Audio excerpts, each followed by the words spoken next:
უწოდებ შინაგან საქმეთა მინისტრს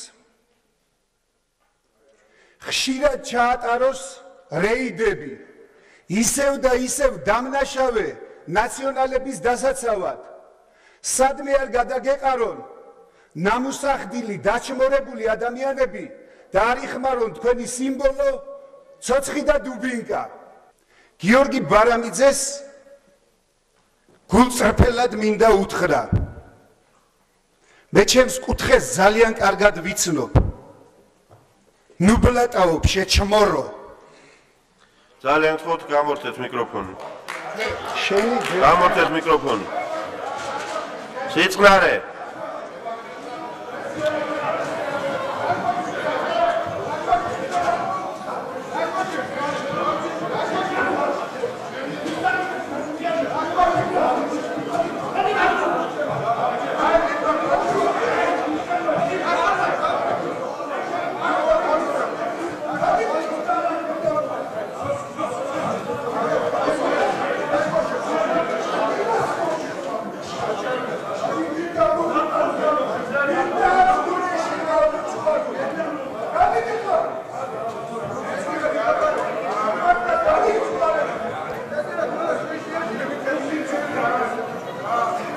მე პირადად ვექნება კონსულტაცია უმრავლესობასთან, უმცირესობასთან, იმისთვის რომ დღესაც მოხდა ამასაც თავისი სახელი ეწოდოს ჩვენთვის პარლამენტში და როგორ ავიცილოთ თავიდან მსგავსი გართულებები მიუხედავად იმისა, რაოდენ მწვავე, მძიმე და ემოციურ საკითხსაც არ უნდა ეხებოდეს საქმე და მათ შორის პარლამენტის წევრის გამოსვლა.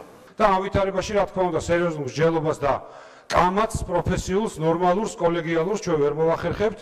ამიტომ დღეს ჩვენ დავტოვებთ ხსნობას, უმცირესობა დატოვებს ხსნობას და თქვენ მოგმართავთ პირადად რომ შეფასება მიცეთ ამ ინციდენტს, ამ პროვოკაციას, რომელიც აქ მოხდა, მით უმეტეს რომ შეიცავდა ძალიან საშიშ მომენტს კუთხური შუღლის გაღვივებისა და მინდა მოგმართოთ თქვენ შეაფასოთ ეს მოვლენა და მინდა მოგმართოთ შექმნათ ნორმალური ვითარება პარლამენტის დარბაზში სამუშაოდ. შესაბამისად, სანამ უმრავლესობის მხრიდან არ მოვისმენ ჩვენ ამ ფაქტის შეფასებას, სანამ უმრავლესობის მხრიდან არ მოვისმენ ჩვენ ამ ფაქტის შეფასებას, ამ პროვოკაციული საქციელისა, მანამდე რა თქმა უნდა უმცირესობა სხდომაში მონაწილეობას არ მიიღებს. დიდი მადლობა.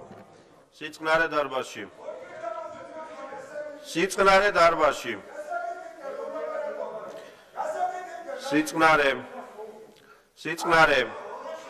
სიწყნარე დარბაზში თუ შეიძლება. დავტოვოთ დარბაზი, ვინც დატოვებისკენ მიემართებით. გაურჩით. ძალიან გთხოვთ, ვინც დარბაზს ტოვებს, დატოვეთ დარბაზი, მოგეცით საშუალება გავაგრძელოთ მუშაობა. დღეს რაც მოხდა ჩემგან შეფასებაც იქნება და რეაგირებაც, მაგრამ იქნება რეაგირება სრული და სამართლიანი და ობიექტური.